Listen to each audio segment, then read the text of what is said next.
What's up, my friends? I hope you're all doing well. I've had a really weird week.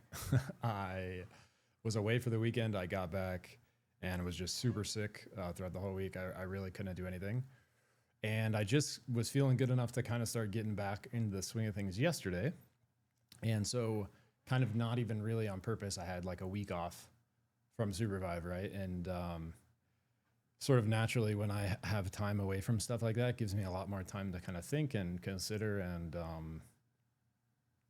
really look a little more towards the future of what possibly could happen. And so yesterday, when I kind of got back into the swing of things here, I saw the post that dropped from Theorycraft on Wednesday night, the dev blog, which is essentially saying the armory is going to be fully unlocked. They're essentially removing half of it. And if we look at the screen here, this is usually very much something I would cover on this channel. They post this. I'm like, ooh, that's exciting. I make a video, would have been on like Thursday, but I didn't even see this till Friday because I couldn't get out of bed. And it really sort of caught me off guard, if I'm being real. And so rather than make an edited video about whatever this post says, which we can take a look at the end. By the way, I think this stuff is good for the game as a whole, especially the game state itself. Not necessarily the sort of perception and timing of it, but the actual changes themselves I think are good, which we'll get to. But I feel like an extreme amount of whiplash, and very caught off guard by the sudden sort of pivoting of things. And if you've been around for a while, especially if you've been around just since the beginning of open beta in November, there's certainly have been some changes that Theorycraft has implemented that seem like they don't quite align with the changes we have been used to seeing from them, for example, for the 4 years prior to that, right? And so rather than make an edited video on this post, I think what I want to do here is just have a very candid conversation with you about my best guess of what's going on. And so there's going to be, some decent amount of speculation here. And this is basically my closest picture of the truth. How close that is to the actual truth is to be determined, right? But because no one from Theorycraft is communicating anything to you about why this stuff is happening, they're communicating the changes just fine. But no one's sort of telling you why any of this is happening at any sort of a deep level. I think if you're still around, if you're still interested in SUPERVIVE, if you're still supporting this game, you deserve to know at least what I know about what might be happening. Because I think it paints a much clearer picture of where we're at right now and why these changes are happening that might seem very counter to what just got implemented even less than 2 months ago, right? And there's there are certainly a lot of layers here, but I'm not even really positive where to start. So I guess let's just start with the post itself, because this is sort of what triggered me. I had already been thinking about things, and this sort of triggered me to actually want to say something about it and make this video.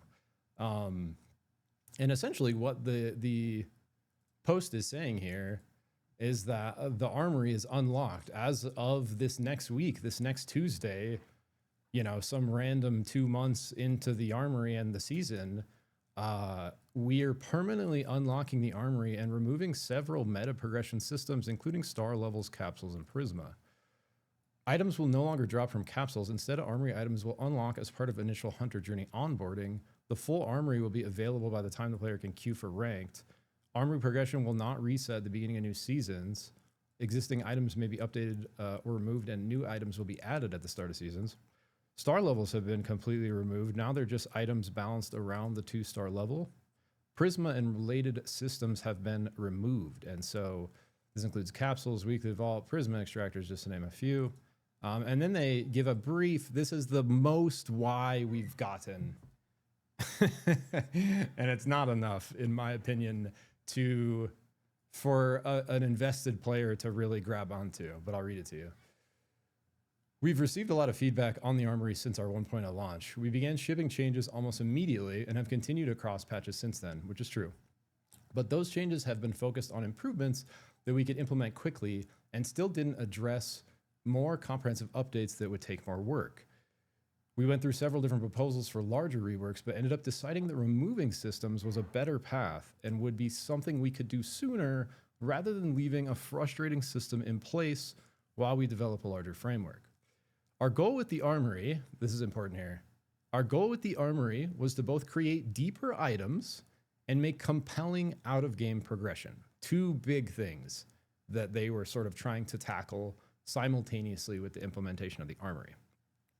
Ultimately, which, by the way, I would say they accomplished, especially on the item side of things. Like, the item system is infinitely more interesting than it was pre 1.0. Like, in open beta, the item system was so binary and boring. You literally built one thing on each hunter, and it was so kind of cut and dry. You never really thought about it. I can play Ghost in like 16 different ways now. That's amazing. I love that stuff. That is theory crafting. That is theory craft. This is the kind of stuff they should be focusing on. These are the kind of things that make a game 10,000 hours, which is kind of one of the original goals they set out with, right? And we're going to get to that. So something we felt we lacked in open beta was this deeper item and compelling out-of-game progression.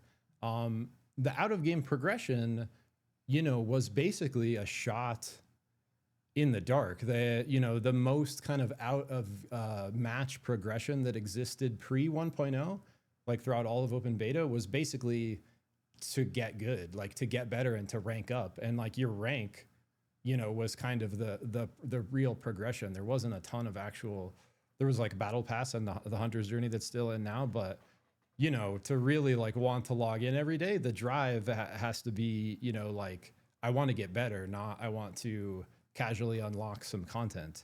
And so in summary, they say here, ultimately, we let our desire to create an engaging progression system supersede the competitive experience we want SUPERVIVE to be. So let's just stop right there for now, because I think if you have been around for a while. Okay, just to back up real quick, for example, I've been playtesting like around 5 years at this point. I don't know exactly when I started, but it's somewhere like above, right over under the 5-year mark. And this is like early on, the playtesting was much more like, you play 3-hour windows 2 days in a row, and it's like 2 days every like 6 weeks or every 2 months, right? So it's a very, very small amount of game time, but those playtests over the last, 3.5 years leading up until the NDA lift and then open beta were like some of the most fun I've had gaming. They were really, it's been really cool to kind of get to test and watch the whole thing evolve from the beginning. And the people like me that have been around for a while, there was a time when it felt like Theorycraft had like a very clear vision of what they wanted the game to be. And you just think about like what kind of game it is and like the market gap they're going after, right? Like, Joe Tung raised some big amount of money because he identified a potential market gap where there's this genre of MOBA and BR hybrid that some people have tried, but no one's really ever been able to crack the code and make it work yet. And so, as kind of a business proposal, like this is what TC has been after, filling this market gap successfully, designing a BR MOBA that hits, that is, a phenomenal success. That's, based on, what's happened so far in that genre, is a very sort of difficult uphill task to set out on, right? Like not easy at all, but there's a very real market gap there where, it's enough to raise however much money, millions and millions of dollars to fund a game studio. And, not just Theorycraft, but other game studios that have tried to tackle similar ideas. So there's certainly, enough of a compelling place in the industry to make a game like this work for investments to be there. And so, we basically Theorycraft starts out with this idea, and you know, one of the original things that were in the original mission statement, they're so clear in my head, right? We want to design a 10,000 hour game. What does that mean? The game has to be deep enough and compelling enough that players are willing to invest the same amount of time it would take to become a master at something in real life. If you want to be a master archer, you're going to need like 10,000 hours, right? Like if you want to be a master chef, like 10,000 hours is your sort of starting point where you're maybe getting close to master level, right? You know, League of Legends, Counter-Strike, these are examples of 10,000 hour games. There are players that are alive that have invested more than 10,000 hours into these games because of, you know, not only the type of games they are, but also what they represent in our real world economy these days, right?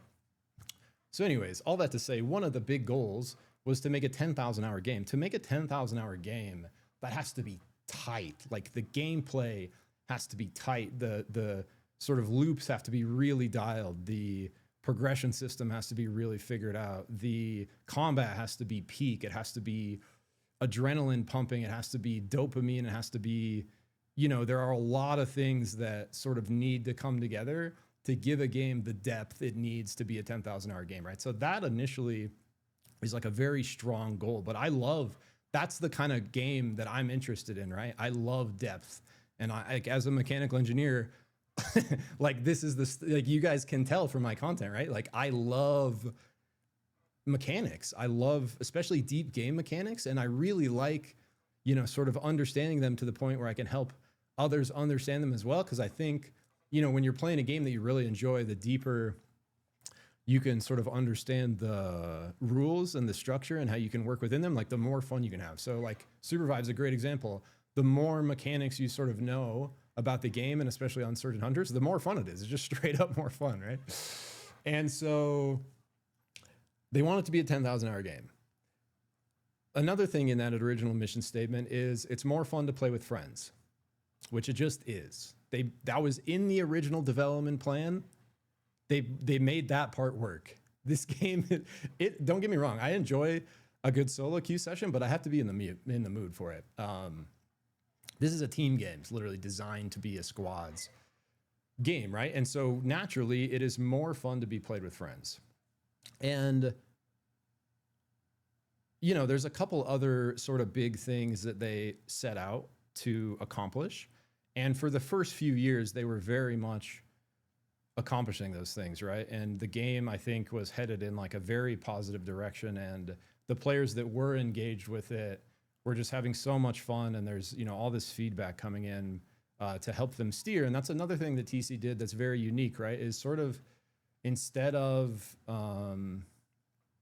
having a super clear vision of what the end product should look like, they started with the idea that if they collaborate with players enough early on and leave, you know, and this is like kind of like a guess on my end, if they leave that sort of open-ended a little bit, perhaps they, you know, the sort of collaborative efforts of the players and the developers would arrive at a cohesive vision that's better than any one person could kind of devise up early on. So, you know, because of that sort of approach, SUPERVIVE has been the most evolving game I've ever been a part of.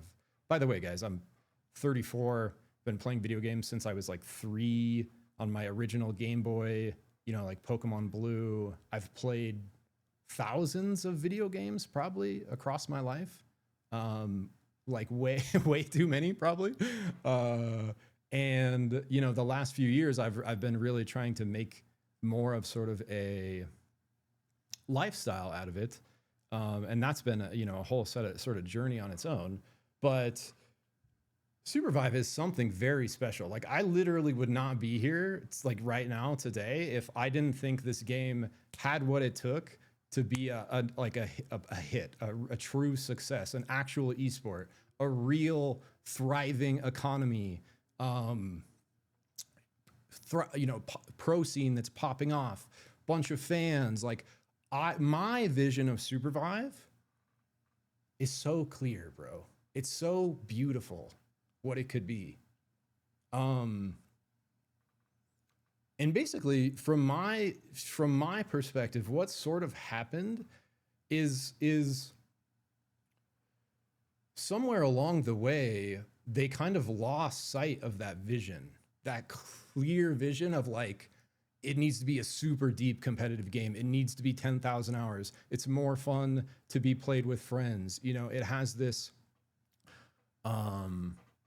groundbreaking kind of like style of combat that you can't get anywhere else. This kind of isometric hybrid moba battle royale action shooter, very like unique sort of combat style, right? And for me personally, the combat and the depth of mechanics are why I'm here and why I continue to be here. Because like I said, I've played a lot of video games. This, like the combat, specifically the combat in this game is like lightning in a bottle. I think you could put the combat and the characters in a MOBA setting. I think you put them in like a 5 versus 5, like Counter-Strike, like setting, like whatever, you know, type of game mode. I think you could put them in like, you know, like a free-for-all arena, kind of like the warm-up deathmatch type mode. I think there was like a lot of modes where the SUPERVIVE combat would like actually be insanely fun. And I think, but I don't think they would have arrived at the SUPERVIVE combat model if it wasn't a BR. So like the path to get here and to kind of unlock this combat that gives like such good like dopamine and is so like high skill expression, sort of took the like chaos of a BR. For example, if they had been designing SUPERVIVE this whole time as a MOBA, I don't think the combat would be nearly as good. Like the whole sort of package deal of the sandbox, the creativity that you can sort of exert in the Battle Royale mode is a huge part of what drove the combat forward from its very early beginnings to what it is now, right? So anyways, somewhere along the way, that, you know, this vision got sort of muddied, and it's super unfortunate, bro, because, you know, and this is just pure speculation here, but I've seen this happen time and time again with other games. So like the odds that this is probably what happened behind the scenes is like, in my opinion, very high. You get this, it's just the world we live in, bro. Money is, for so many people, and especially when you get one step above the person and you're into any kind of organization, money becomes the only thing that matters. And to a lot of people, money is the only thing that matters, because money in our world represents power, it represents progression, it represents status. It is, you know, it is the currency, like the very literal currency of our world, right? And so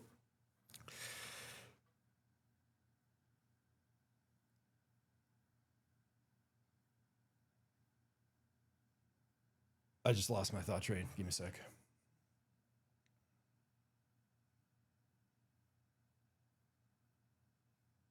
I've had a weird week, bro. Money. God. For the record, guys, I am not here for the money. If I was here for the money, I would have left a long time ago. There are so many games. There are so many options for someone like me who's just looking to be a creator. I am here because I believe in SUPERVIVE. I believe it's something special. I believe it has some of the best gameplay I've ever, you know, sort of experienced in a game. And I want it to succeed because I want to be able to play it in 10 years. like, you know, and just to, you know, here, just to prove my point here. I'm Zick SUPERVIVE, right? Here's my YouTube channel. Here's my analytics. This is the last week where we haven't been able to do much. So here's the last 90 days, okay? Here's 1.0, right? Coming up into like 10,000 views on average a day for this first chunk. In reality, I'm still working way under minimum wage, right? If I'm spending a big chunk of the day doing this. On a good day, $10. On an average day, you know, more like 8, 9. And then you can see as we get kind of deeper into things here, you know, the sort of fall off, which is sort of irrelevant to this conversation, but just look at the year, right? Because I started this when open beta launched, like in November, basically, and you can see this is basically when I started posting, like December 2nd, 3rd was my first, or that's when I got monetized. So my views actually start a little before that, yeah, basically right before the open beta launch last year. So we've been going about a year now, guys. In the last year, I've made $627 on this YouTube channel. I just started trying to stream on Twitch, and you know, the SUPERVIVE community is goated. So I have, you know, a few people subscribe to me, people that have gifted subs. I love you guys. You know, so that has like started a little bit, but that's extremely new and nowhere close to where this is at. So I'm just, you know, just to show you guys, like, the creators that are still creating for SUPERVIVE are not here for the money. And I'm probably one of the most prolific, most viewed creators that is making content for this game right now, right? And so in the last month, I'm making less than $5 a day, right? Anyways, that's sort of like, that's a bit of a side tangent here, but you know, basically my point of that is that there are people where money is the main or even the only thing that drives their decisions. Okay. And when you get to an organization, any kind of business, like literally the sole purpose of a business, especially like in America and any sort of capitalist economy or society, is to make money. Like that is the reason that they exist. And so once you get to an organizational level, that becomes front and center in priority, right? And so I think, to, you know, finally get to my point, what we've seen sort of happening with SUPERVIVE is somewhere, okay, all the way up until open beta release last year, like last November, they had no data on how on player retention, on how engaging the game was going to be, how long people were going to stick around, how many hours a day are they playing, like how long until they log off on average, what's making them log off. Like there's so much data that you start to gather once you actually go live with a game that you literally can't get before you put it out there, okay? Before you put it out there, let's call them, just for like the sake of this conversation, let's call them the suits and the creatives that sort of make up a development team, right? And I think even the same person can have like a suits hat they wear and a development hat they wear, right? But when you think about a true game developer, developing a game is an extremely creative endeavor. Takes an insane amount of sort of collective human creativity to bring, you know, a virtual reality into being such that players can get, like, log in and experience it and play within it. Especially very early on, before there's any data, like player data, the suits, who let's just say, for the sake of what we're talking about here, suits only care about money. Creatives only care about game quality and making a great game. Money is useless to them, okay? And kind of our two extremes here, right? If I'm a suit, I have nothing I can sort of base my decisions on pre-release. I essentially have to trust the creatives to develop,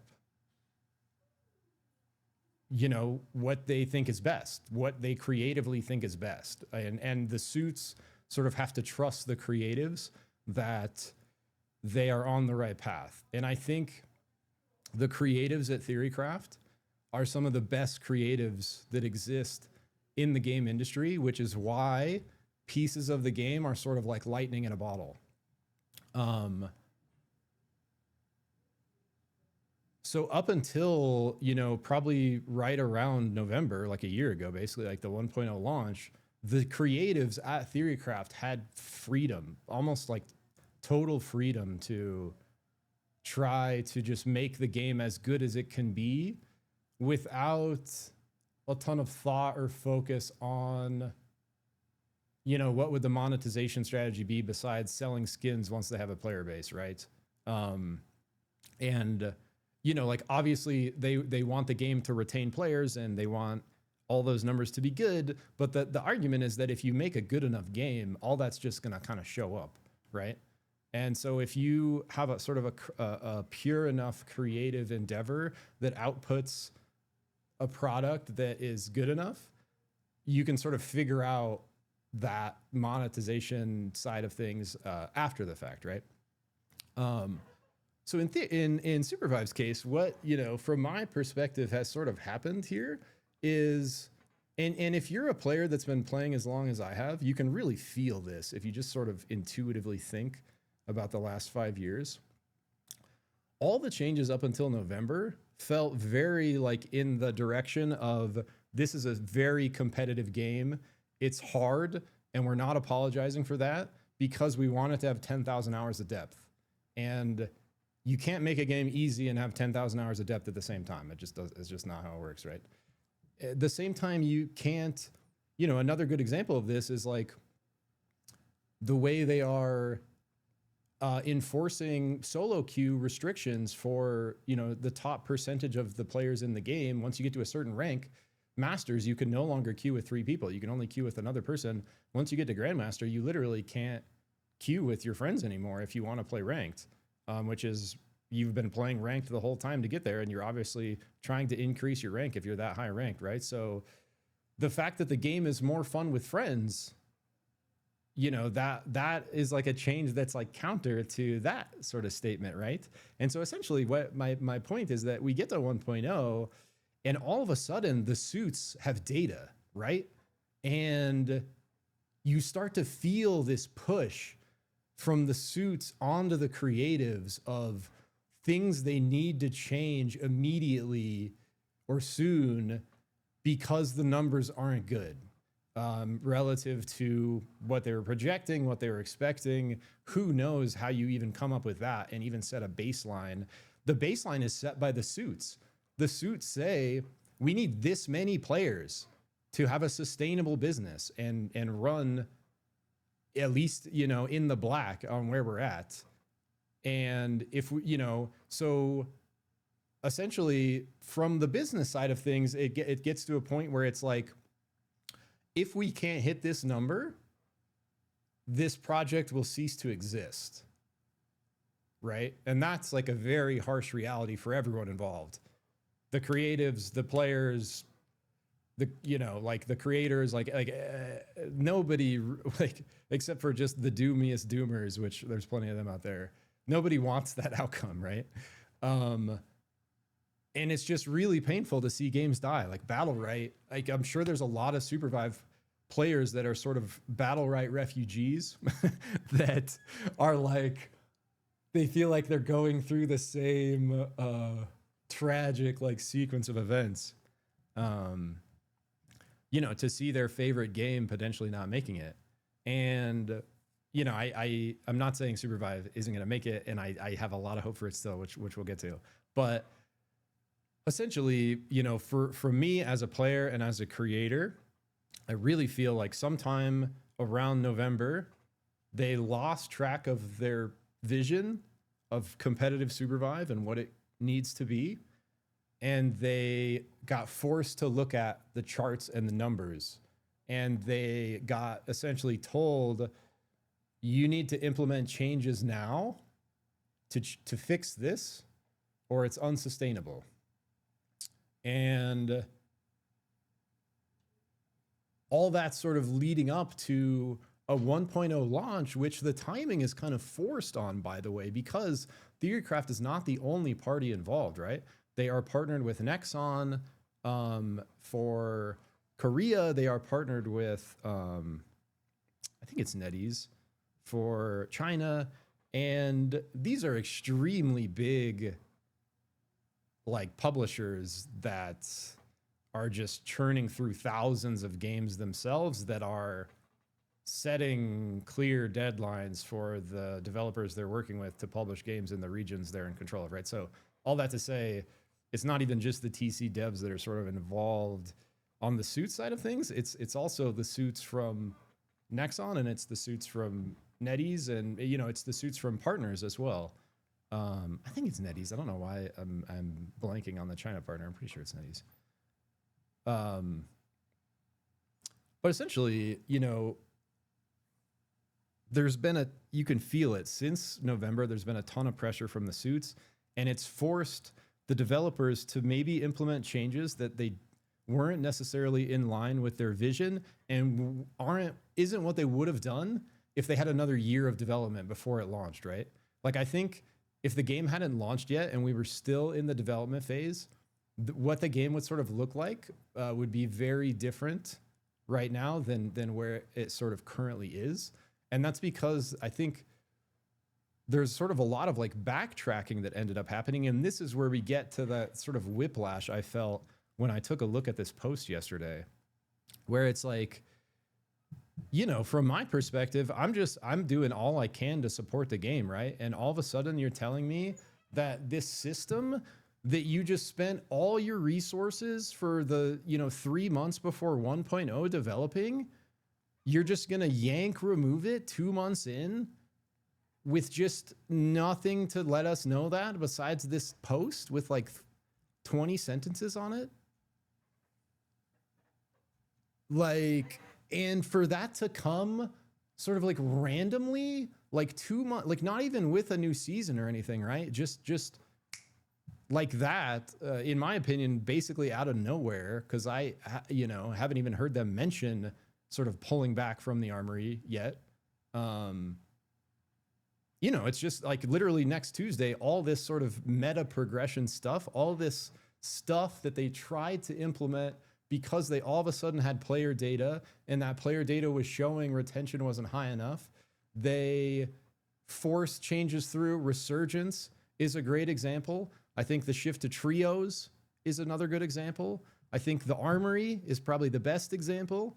And there's a bunch of sort of smaller examples mixed in between those things, right? But if you're a player that's been around for a long time, all three of those things didn't quite add up. They didn't feel right from, like, if your concern is the game state and a really high quality game, and you don't care about the money side of things and retaining players, and if all you care about is good competitive SUPERVIVE, and your theory is that the better that game is, the more players will come and stick around, the game itself is what retains, which is the camp I'm sort of in, right?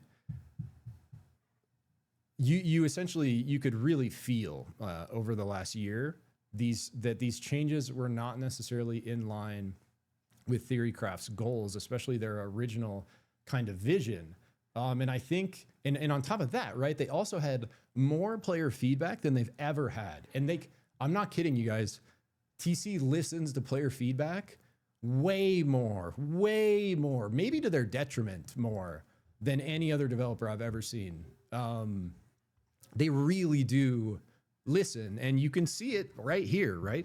Like we're witnessing the changes, the listening before our eyes, and it's the player feedback is a huge reason, the primary reason why they're pulling this system, sooner than it even took them to develop it. It took them at least 3 months, if not longer, to cook on it, where, before the 1.0 launch. And now, 2 months in, they're pulling the bad side of it, which, again, I don't think that's a bad move for the game. I think in the end, that's like probably the best move. And I think maybe the armory itself should have just been the items to begin with, because I think that's the coolest thing about the armory. I've never been a fan of the gacha or the gamba or it's just not. I grew up in Vegas, bro. I hate gambling. I think it's evil, basically. Anyways, and that's a whole other conversation. Yeah, so I guess, in summary, to kind of the story so far is TC had a clear vision. They were chasing that vision for 4 years. It put us to a place where the game was as good as it could have been with 4 years of development.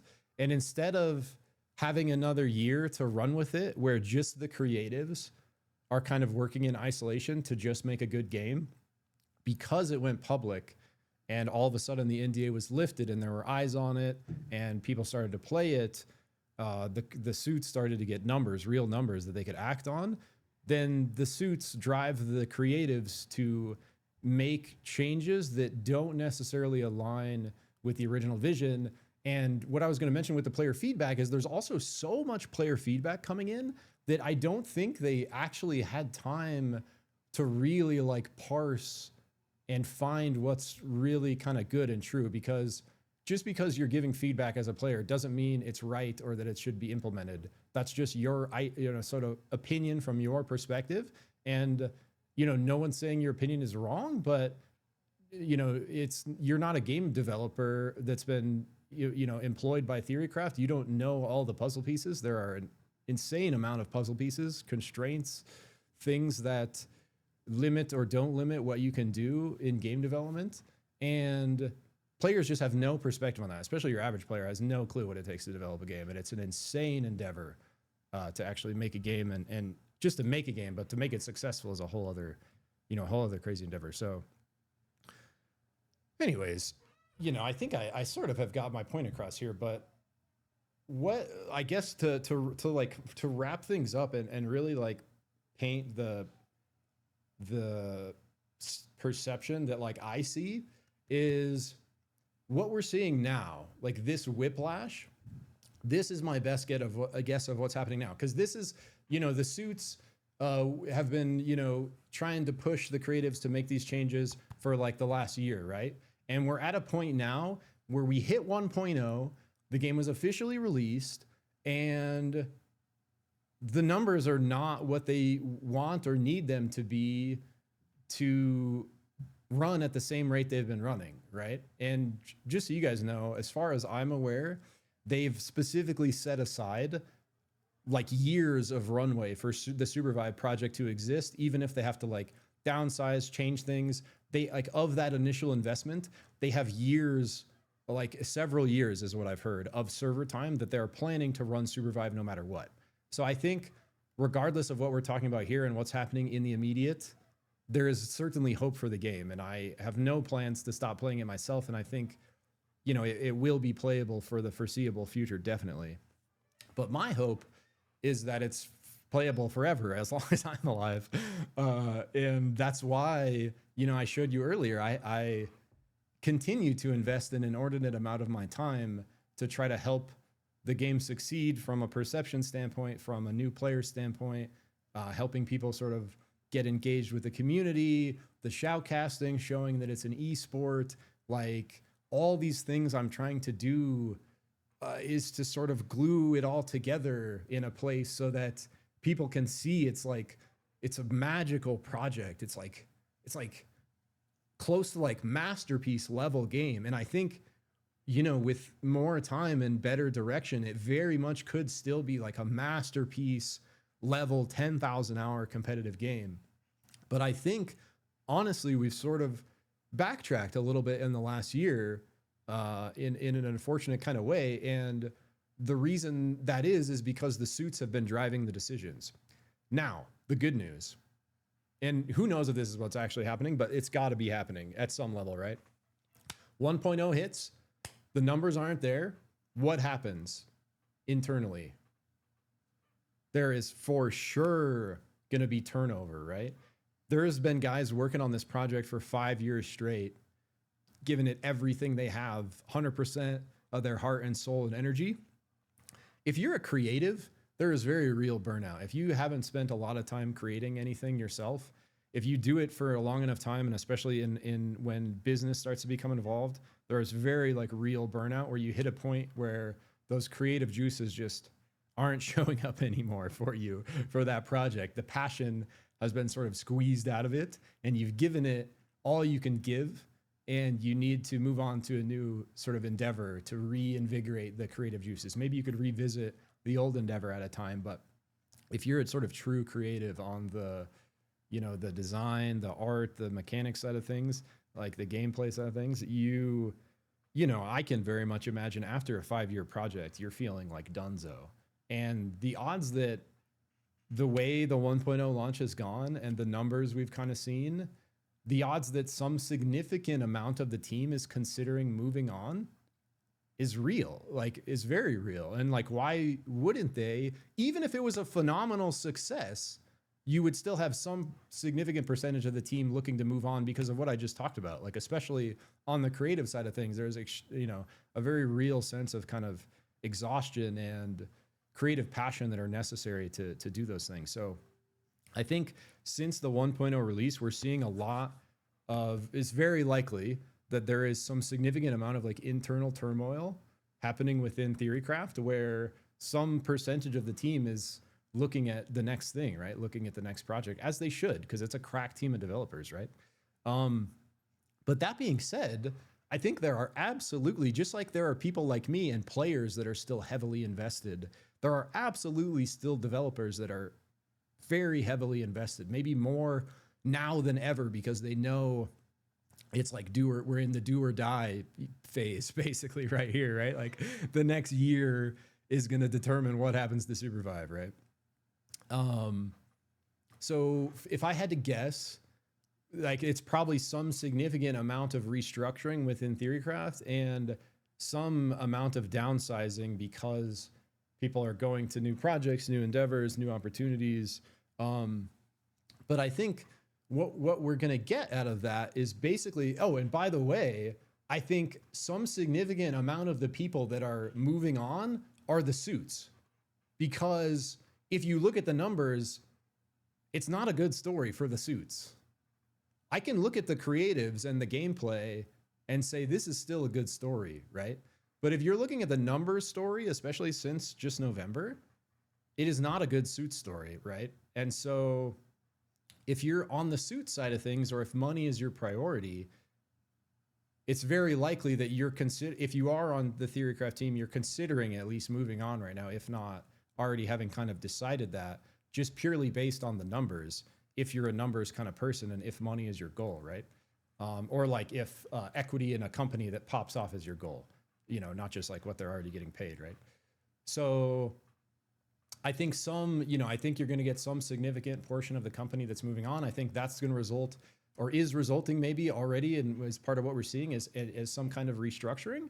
And I think in this restructuring, what we're going to get as a result of that are like the most committed devs on a smaller dev team working on SUPERVIVE. And who knows, like, I know that they raised a lot of money, so I don't know. And I've heard like rumors of other things they might be working on, but like, you know, for now, all we know is SUPERVIVE, right? And so we can assume that whatever happens, there will still be very much a team on SUPERVIVE, but we can also assume that the odds that it's going to be kind of like downsized and restructured is high, just based on the fact that some significant amount of people are likely going to be moving on based on how the launch went, right? Here's where it starts to look positive.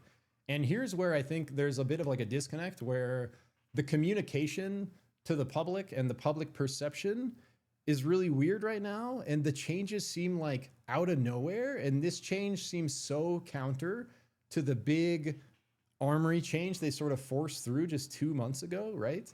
This sounded like a whiplash feeling, where you're like, who is making the shot? Who is calling the shots here, right? And I think we maybe sort of just witnessed a changing of the shot caller, where the creatives were calling the shot up till November. Then the suits have been calling the shots until now.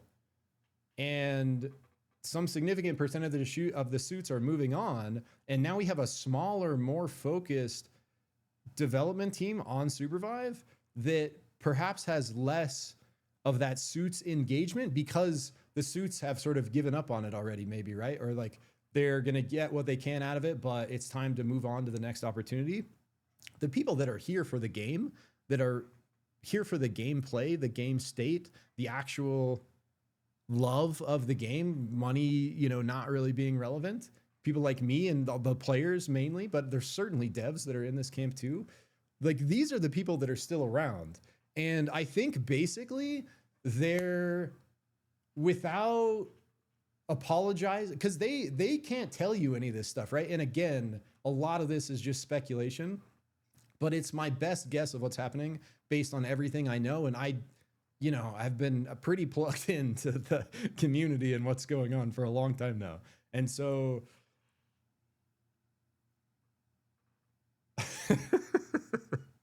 I don't know if I've ever just talked to this sort of openly and candidly, unedited in a video that I'm going to post ever. But I think it's good, and I think it's what's needed. They are never going to do this. Like, you're never going to get a TC dev to just sit down and tell you what's going on. The reason I felt compelled to make this video is because I'm trying to do that for you, at least give you some idea of what might be going on. So you're not just like, dude, what is happening?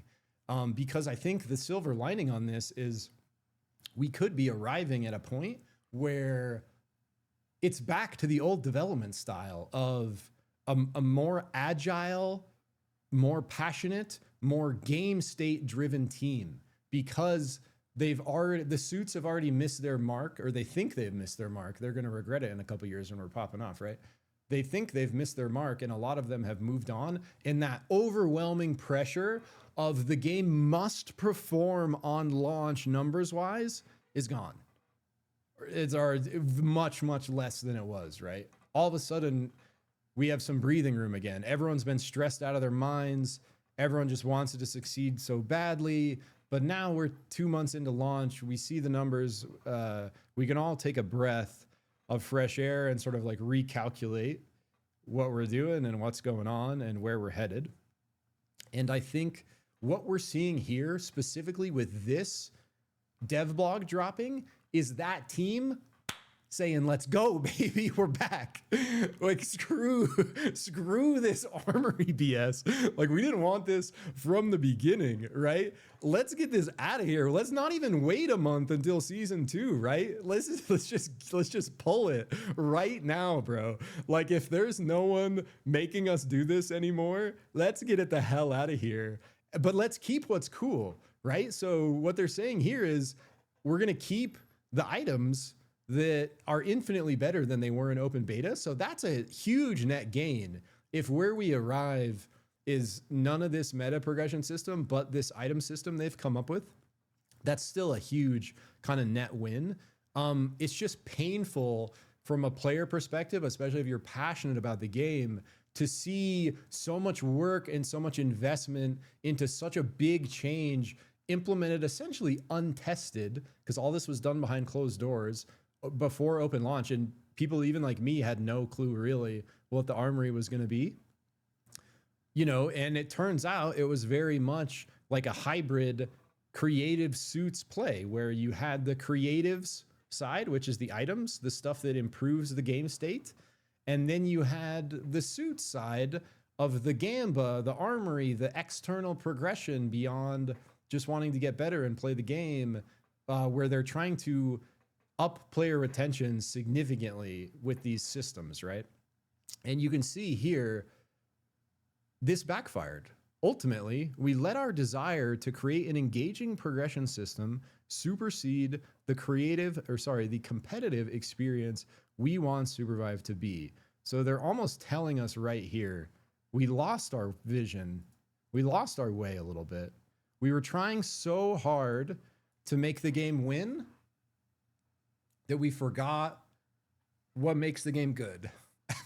Dude, I'm like almost getting like emotional here, because I've just seen this happen with so many games, bro. And like the most closest to my vest is New World. Like, I have over 2,000 hours played in New World very early on.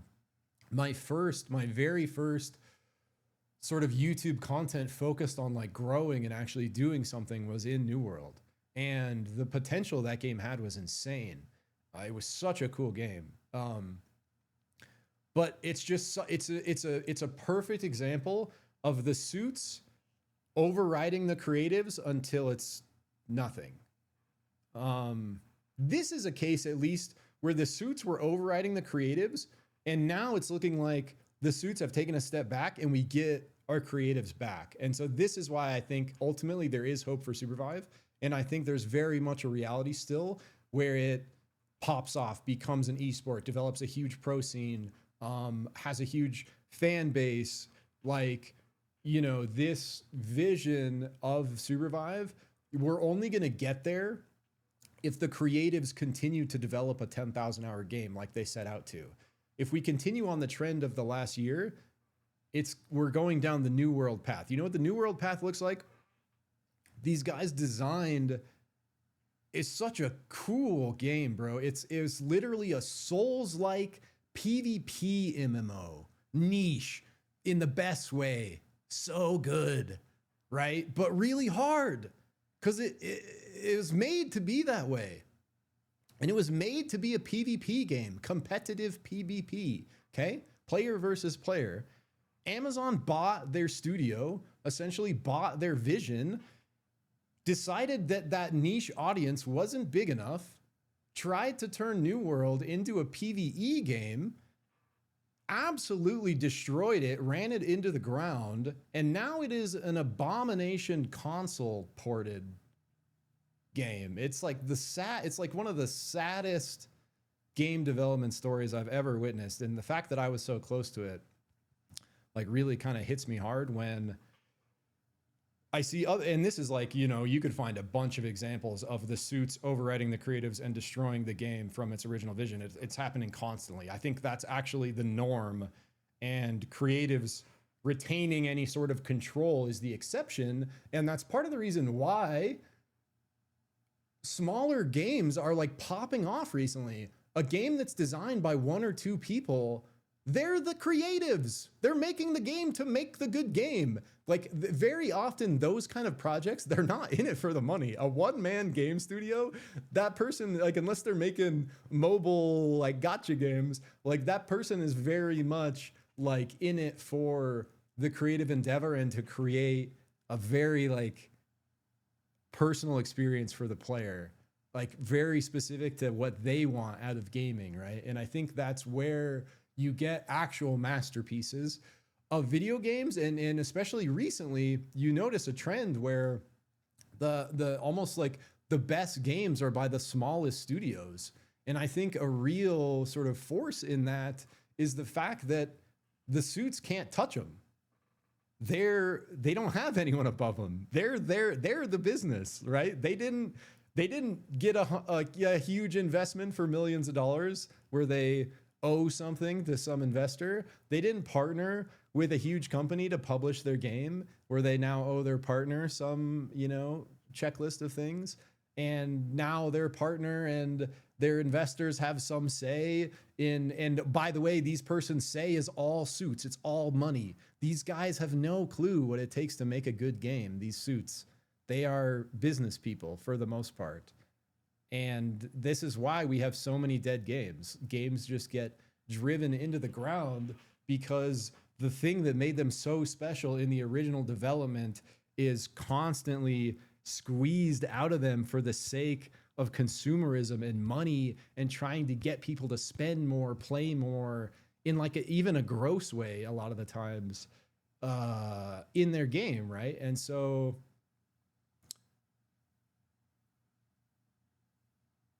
again, I guess to kind of wrap things up, my point to all this is that I think this is what we've been seeing with SUPERVIVE. However, I think what we're seeing with this patch thing specifically, and yes, it may feel kind of like whiplash or like knee jerk, or like you're like, okay, if they just implemented this 2 months ago and it was their big 1.0 plan, who's calling the shots that it's getting removed 2 months later? And I think we're basically seeing the suits stepping away and, you know, sort of giving up or moving on to the next thing. And some of the creatives doing that as well. But there are still creatives and there are still players like me and you, if you're still watching this, however long into this we are, that we want nothing more than this game to succeed. Like, SUPERVIVE is our game. It's so fun. We're going to play it till the server shut off. And these are the devs that I think we're going to be left with. And that's exciting. That's actually very exciting because that's much closer to where we kind of started. And where we started is how we got such a good game to begin with and how we got the combat that we have in SUPERVIVE, right? So despite being sort of initially angry and like upset that this post even went out, now that I've had a little more time to think about it and process it and sort of attach it to the other things I've been thinking about over the last week, I think it's actually a really positive thing. And I'm not talking about what they're saying in the post. I'm talking about the post itself, what the post means. And the post means we are very likely back to our smaller, more agile creatives development team. And that, my friends, is exciting for SUPERVIVE. And so all this stuff, you know, I think it's good stuff for the game. I think I'll link this in the comments or in the description if you want to read through this yourself. But all this is going to get covered more in depth by me when it actually hits in the patch next week. So rather than make this video even longer and go through any of this kind of stuff with you, we're going to just close it out there, and I'll leave you with the kind of link to this. And the other big thing that I forgot to mention as we were just scrolling here is, you know, with the whole, that side of the progression removal, there's no longer going to be this seasonal reset where you start the season with none of your items anymore. So, you know, everything you've unlocked is going to stay unlocked, which is, you know, another, you know, kind of good thing for the sake of competitive. Also, there's these really cool new relics they're adding, like, so new grip where knockbacks are bigger, new emergency bubble relic where when you cross a health threshold, it like pops and shields you and knocks everyone back. Like, look how far this mercury gets heated.